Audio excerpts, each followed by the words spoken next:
Hello everyone, and yes, we're gonna go over Alwyn today. Like the intro said, a master of poisons is what he is, and to be honest, he's one of them heroes that does surprisingly an insane amount of single target damage for a mage user without realizing. So today we're gonna go over all of his skills, pairings, artifacts, and talent pages, like we've been doing so far with all the other epic heroes in the week. So what we're going to do is go over his skills first. Nice and simple skills when we come to Alwyn. We have our first skill, which is where a lot of his damage does appear and obviously is a bit hidden. So we deal 600 damage to a target and we ensnare them, meaning we reduce their march speed by 10% for 3 seconds. But we also deal an additional 100 damage every second during that time of ensnarement, meaning we get an additional 300 damage here in total. So we have a skill damage factor of 900 to a single target, which is also reducing their march speed by 10%. And obviously this is a very, very good skill. He is a very important commander in that mage arsenal currently, and you're going to see why in a moment. Because when we go into this skill 2, he has a very same skill as Waldir. He has that 10% attack and 10% HP bonus, giving you 20% of stats that you always care about when it comes into open field combat. Because the more health you have, again, the more damage you're going to be able to sustain, meaning your troops are going to last longer. And because you're lasting longer, you're going to benefit from that attack, meaning you're going to hit even harder and kill more enemies the longer you are out. So when we go to skill 3 now, this is a really jack of all trades, but it is a menace to society for archers, because archers deal all their damage in normal attack, as well as obviously they have some skill based combat, but they generally try to shred your armor of some sort or your defense, and by shredding that they hit even harder with that white normal attack damage. And we can see this in heroes like in Freygar, we can see it in Syndrome, we can even see it in Guan Win, we can see it in Nico. All these heroes are very exceptional at defense breaking and doing single target DPS and making that normal attack damage very scary. So if you can reduce all of that by 15%, very important when it comes into PvP. So we really like already these 3 skills, and that's what makes Alwyn a really powerful epic hero, having 4 skills now that are very strong, because his 4th skill is an additional way to deal damage. You have a chance whenever you get hit by a normal attack, even though it's a 3% chance, you can ensnare that attacker again, similar to that first skill, meaning now you will reduce their march speed for 10% for a duration of 3 seconds, but you will also deal an additional 300 damage to that target. It's going to be 100 damage every second during that duration. So you can see now in his kit already we're at 1200 skill damage factor when it comes into how much single target he has. That's not even going into consideration of his crazy utility of that movement speed slow. So what we're going to do now is go over the awakening, and that awakening is just, and again, a enhancement of already that powerful effect that he has. And that extra effect is on top of what already he does to you. If you are suffering from any other magical effect or effect in general, he's going to deal magic damage, and that magical damage is going to be an extra 200 damage factor. So already 1400 damage factor in total from his kit, and you can see for a single target DPS hero, that is nuts. And that's why a lot of the players love Alwyn. So that's these 4, all of his skills covered, and we're going to go into the pairings, because that's where his skills and his role actually is a bit more defined. So when we go into his pairings, obviously we have Waldir, and Waldir and your Alwyn is almost the bread and butter, the creme of la creme, the base of bases where you will always start. This match is so powerful together because you can have either or hero, primary, or deputy. Even though Alwyn you will see generally being used as a deputy to Wilder, he also has some different talent tree choices that allows him to be a fantastic primary hero choice.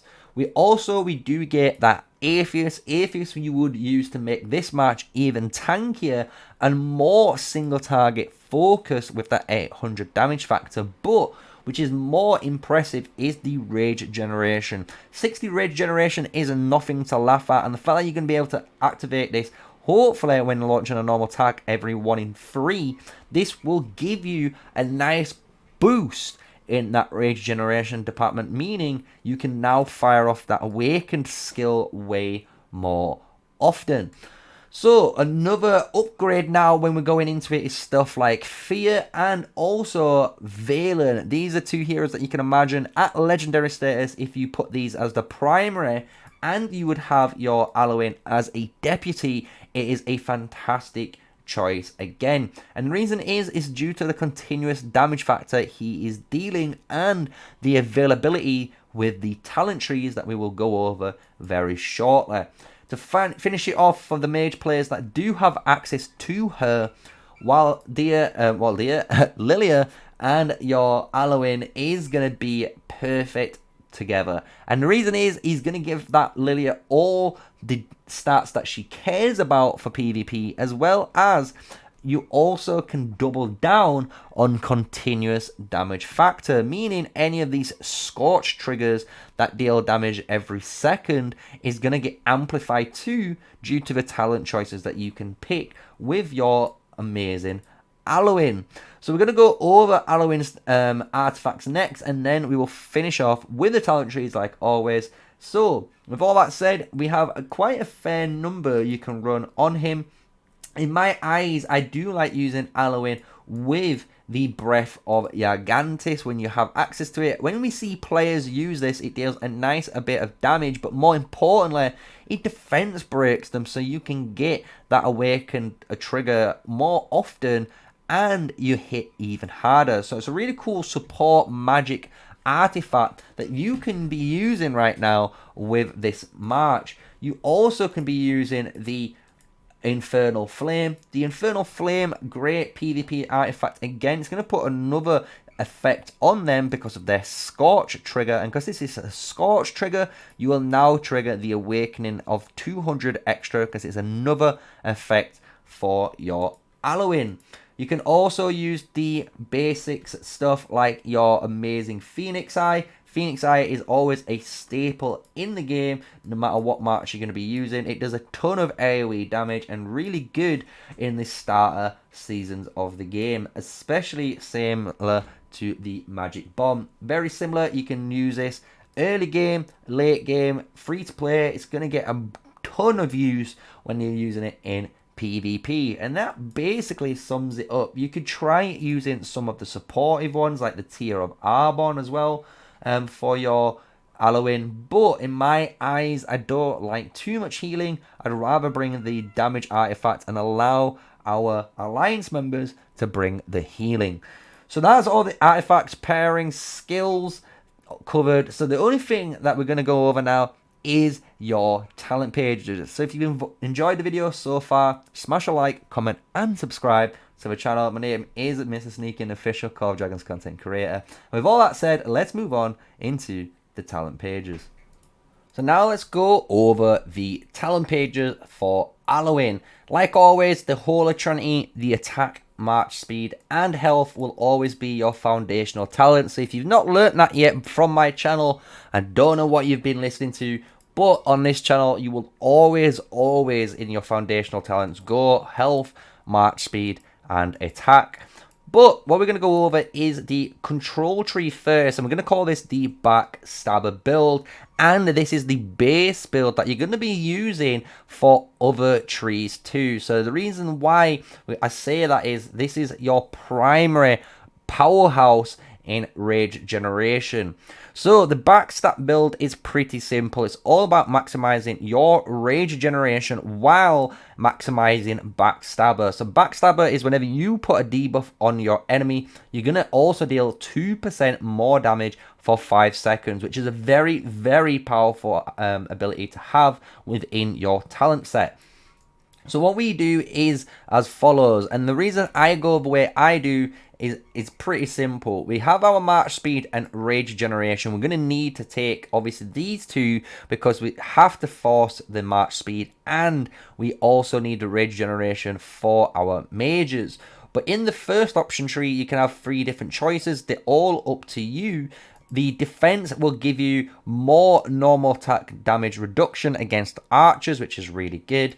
This is a attack buff, so if you want to be more aggressive, you can also take this. But I take the counter attack damage because I do believe in having extra counter attack damage will push enemies off you, and you'll deal extra damage that you wouldn't normally be dealing. And from this tree, you would be getting in another 1%. So in total, you're going to have a nice 5% counter attack damage that is very beneficial for you. So that's the first area, and the reason we do this is to get Soul Siphon, and Soul Siphon is an insane talent. The fact that you take 40 rage from your enemy legions and you gain that means that you will outspeed them in the race to rage cycling. So you'll notice that you will fire off more skills than not. It just obviously depends on if you are getting targeted by multiple marchers or if not.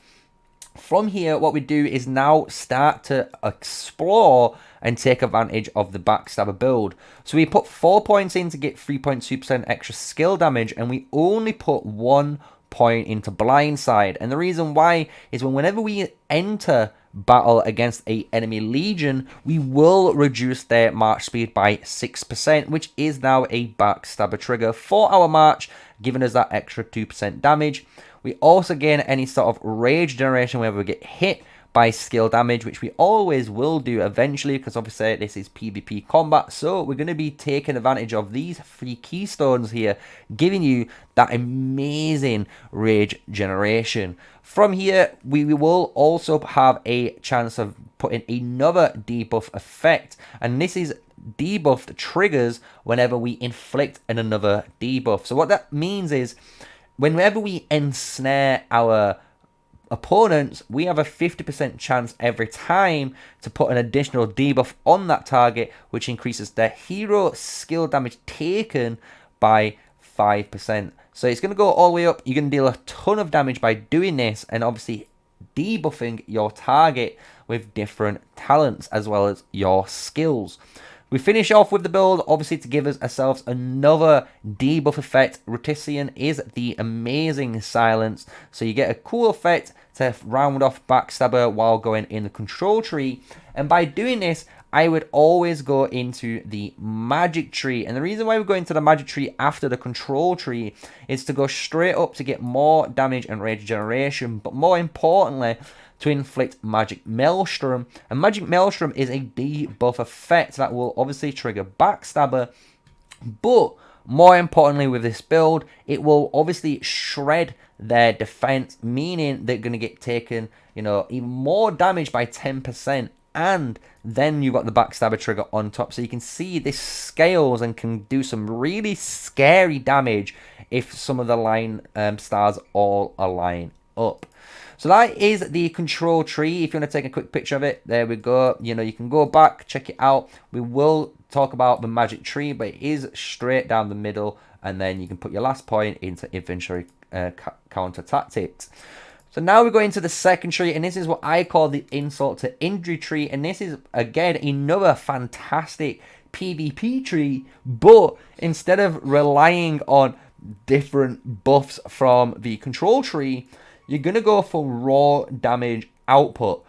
So what we do is go straight down the middle, like we said earlier, and by doing this, you're going to get an amazing amount of health, rage generation, and skill damage, and that same magic defense shred. And by having that magic defense shred now, we're going to go into egoism and wither. And wither gives us another chance to inflict a defense break, which will obviously trigger Backstabber for us, which is a nice little extra in this build. But the cool thing is, and why we call it insult to injury, is because we will take insult to injury. This talent's going to deal 5% more damage to all our continuous damage effects, which is on our skill 1 and our skill 4. And this talent is amazing if you did pair Alwyn with your Lilia, so those Scorch triggers get 5% more damage too. So you can see this is a very powerful artifact in the right hands. But if you wasn't going to use Alwyn with your continuous damage of Lilia, and you was going to pair him maybe with your Atheist, Valen, you know, anyone else in that category, we would go for Cry Havoc. It's a really powerful skill. And then we would finish off in PvP for the HP. We want actually the 15% HP in this build because we are wanting to be as tanky as possible. But if you do feel like it, Ecoclasm is still a very strong talent. It's going to deal more damage, so you can technically kill your opponents quicker if you have better tech and better stats already. So that's why you can do that instead of elemental boost, but it's up to you. Once you finish the magic tree, you would still go down the control tree and follow this build right here and put your last point into either intimidation or into blindside. Personally, I would put it into blindside. 1 point for free 2% damage increase is just not even questionable for that. But we also have a third tree, and this is going to be the PvP tree, and it's an optional build. And the reason why we take this build is because of one reason alone. And that's if you are some sort of whale. And if you're a whale, in theory, you shouldn't really need to use epic heroes anymore. But you might want to still see if your stats are better than others. So if you've got maxed out tech and you're really strong, stats are normally the way to keep abusing that power, because you don't really need rage skill because you are inherently more stronger than your opponent. So the PvP tree does basically take advantage of your stat gain. So what we're going to do is gain the attack and movement speed, what we're going to need in PvP, to again abuse from your tech that you already have. You're not going to have march speed, so having some march speed in this march will take full advantage of the PvP tree, and we will get 2% extra overall health. From here, we'll get Armor Valor to give ourselves a massive 3% extra damage to all sources. This is going to be normal, counter, you name it, continuous damage, skill damage. This is all increased now by 3%. When going up, you have two choices here, because once you complete that PvP tree, you still, like said on the other tree, you will complete it with the control tree. And because you're going to go down the control tree, you have that last word option. So when you're going in the PvP tree, you can choose to go fearless to have a total of 9% counterattack damage in your talent tree, which is really powerful to have. Or alternatively, you can go for War Banner, which is the jack of all trades. It's just going to give you 1500 extra Legion capacity, which might not sound like much, but it will add more damage overall, meaning you're going to be more effective in the open field. With this, we're going to double down with Army of Valor and use Strength to Strength, giving us 1.5% more damage in all sources. Obvious choice here. We don't really need to go too crazy in this. I think everyone would love to have just a flat 1.5% more damage buff on all of their damage. And what I do here, and I really do like this talent the more and more we've been using it in the PvP talent tree, is Rest and Response. This will give you in total a 300 damage factor, healing factor. And the fact that it's a 300 healing factor, every time you kill a enemy troop, and this triggers once every 10 seconds, you're gonna self-sustain your unit. And because you're self-sustaining your units, that means that 10 stamina you've used to try and kill as many units as you can is gonna get more and more benefit than just using something like the Stubborn Fighter. So that is my choice in the end game, and from that you would get Blessings of Fury to get that 10% extra HP when we're using our amazing rage skills. So once you've finished that PvP tree, like we said just during it, you will go down the backstab build and you will finish off with these last talent points and putting your last talent point in the blind side, and that would complete your PvP tree build. So that's all 3 builds. Backstab, all about trying to trigger as much backstabber as you can in the fight. Insult to injury is nice overall use. You're going to have general PvP use always with any hero that you use. Just remember, insult to injury is mainly used for Alwyn and Lilia, so that's why you would go this talent. Otherwise, try Cry Havoc. But you also have your PvP option if you are a very high-tech player and you want to abuse your stats compared to your opponents. So that is it, guys. That is my Alwyn Master of Poisons guide. I hope you've been enjoying this week with all the hero guides and other content that we've been releasing throughout the week. But if you've enjoyed the video, smash a like, comment, and subscribe. But until the next one, stay safe, stay sneaky, and peace out, everyone.